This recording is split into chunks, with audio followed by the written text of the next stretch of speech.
আমাদের বাঙালি স্ত্রীদের প্রতি স্বামীরা কেন আগ্রহ হারিয়ে ফেলে? দিন রাত মাস বছর একসাথে থাকার পরও কেন তাদের মধ্যে দূরত্ব বেড়ে যায়? আমাদের মাঝে এখন অনেক মেয়ে আছে যাদের মনে শুধু একটাই প্রশ্ন, কেন তার স্বামী আগের মতো তাকে সময় দেয় না, তাদের সাথে গল্প করে না। এর বয়স 1.5 থেকে 2 বছর হওয়ার পরেই কেন জানি মনে হয় প্রিয় মানুষটা আগের মতো ভালোবাসে না, আগের মতো সময় দেয় না, শুনতে চায় না, ভুল বুঝে ঝগড়া হয়। পরিস্থিতিতে মেয়েরা ভাবতে শুরু করে ছেলে চলে আসবো, আবার ভাবে লোকটাকে ভালোবাসি, আবার ভাবে আমার তো বাচ্চা আছে। আপনিই বলুন কিভাবে আমাদের সমাজে দাম্পত্য জীবন সুখের হবে? জয়েন্ট ফ্যামিলি রুলস এর মধ্যে একটা মেয়ে চাইলেই কি আর নিজের মতো করে স্বামীর কাছে রিপ্রেজেন্ট করতে পারে নিজেকে? যে ভোর 5টা থেকে রাত 12টা টানা পরিশ্রম দেয় একটা মানুষ, এরপর মধ্যরাতে এসে সে আপনাকে বিছানায় কিভাবে সুখ দিবে? একটা যুক্তি দিন। কিভাবে সে নিজেকে গুছিয়ে রাখবে, একটু সুন্দর করে চুল বাঁধবে, একটা ম্যাগি হাতার ব্লাউজ পরবে ম্যাচিং শাড়ি বা চুড়ির সাথে, এরপর হয়তো রান্নাঘর থেকে ডাক আসবে, চা করে দাও, ভাত বসাও, রুটি বানাও, টেবিল গোছাও, অমুক আসবে তমুক যাবে। একজন কনজারভেটিভ মাইন্ডের মেয়ের পক্ষে কি এগুলা খোলামেলা ভাবে 10 জনের সাথে সংসার করা সম্ভব? এখন কি করা লাগবে? তার শাড়ি চুড়ি আর ঠোঁটের লিপস্টিক মুছে লাইক জরিনার মা হয়ে বেডরুম থেকে বেরিয়ে যেতে হবে। এরপর যখন রাতে এই সংসার ছুটি দিবে তখন কি আর শক্তি থাকে যে একটু চুলে চিরুনি লাগাতে কিংবা একটু নতুন ড্রেস গায়ে জড়াতে? বিছানায় পিঠ জড়ানোর সাথে সাথে মনে হয়ে থাকে হাড়গুলো সব জোড়া নিচ্ছে, কোথাও তলিয়ে যাচ্ছে দেহ, ঘুম এসে ক্লান্তির আবেশে চোখ বুজে দেয়। স্বামী নামক হার্ড কপিটার কথা কি আর মনে থাকে? এরপর দিনে দিনে ইচ্ছার মৃত্যুতে বয়সের ভারে যৌবন যখন ফ্যাকাশে হতে শুরু করে, আমাদের পুরুষ সঙ্গীর আর মন জোড়ায় না, প্রাণ ভরে না টাইপ অবস্থা। এই জায়গায় এসে আপনি খাট্টা ইংরাজি সালের মা চাচিদের মতো তাদের জীবনের উদাহরণ টানতে পারেন চাইলে। তাহলে আমিও বলবো ভাই, সেই যুগের বাপ চাচাদের মোবাইল আসক্ত ছিল না, এত পরকীয়া আর অফিস কলিংও ছিল না। কড়া পারফিউম মেখে আপনার বাপ চাচারা অফিসের সুন্দরী রমণীর সাথে প্রতি সপ্তাহে 1-2 বার লাঞ্চে যেত না। আবার কিছু মানুষ এই ব্যাপারে কিছু বললেই ছ্যাদ করে উঠে বলবে, তোমার জন্য কি আমরা চাকরি বাকরি করবো না? মাওলানা তারিক জামিলের একটা বক্তব্য খুব মনে লেগেছে,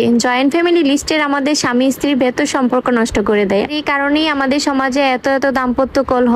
এক ঘরে 14 জন থাকে, একজন কাজের লোকের মতো খাটে, এরপর ওই লোকটাই আবার সমালোচনা শিকার, বিচারের সম্মুখীন। পরের বাড়ি মেয়ে বলে কথা, ছেলে পক্ষ নিলেই উমা জাদু জানে, এই মেয়ে তাবিজ কি কারিশমা বলে কানাকানি শুরু করে। আমি বলি কি, এমন তাবিজ করা আসলে সব স্ত্রীর উচিত। অন্তত একটা হালাল সম্পর্ক মধুর তো থাকবে। তাবিজ করে পারলে জামাই নিয়ে পাতালে চলে যাওয়া উচিত, এতে করে এসব টক্সিক মার্কা ফ্যামিলি মেম্বারদের থেকে তো বাঁচা যাবে। এক বোন আমাকে বলল, আপু সপ্তাহে একদিন আমার উনি ছুটি পায়, কিন্তু ওই দিন আমার ননদ ননাজ 5 জনই আমার বাসায় চলে আসে। আমি যে একটা দিন আমার বরের সাথে কাটাবো সেই সময়টাও পাই না। উনি একা একা রুমে ফোন টিপে আর আমি রান্নাঘরে 15 জন মানুষের পেটের খাবারের অবস্থা করি। এই বয়সে যদি আমি তাকে কাছেই না পাই, তাহলে আমার চামড়া কুচকে যাওয়ার বয়সে কি তাকে প্রয়োজন হবে? একবার চিন্তা করেন মেয়েটা কত কষ্ট পেলে এই কথাটা বলে। যাই হোক, আমার কথা কারো কাছে খারাপ লাগবে, কারো কাছে ভালো লাগবে। সবার চিন্তা ভাবনা তো আর এক না। ঠিক আছে, ফ্যামিলির সাথে থাকেন, কিন্তু বউকে ঠিক ততটা জায়গা করে দিয়েন, স্পেস করে দিয়েন যেন আপনার পরিবারের প্রতি তার কোনো অভিযোগ না থাকে।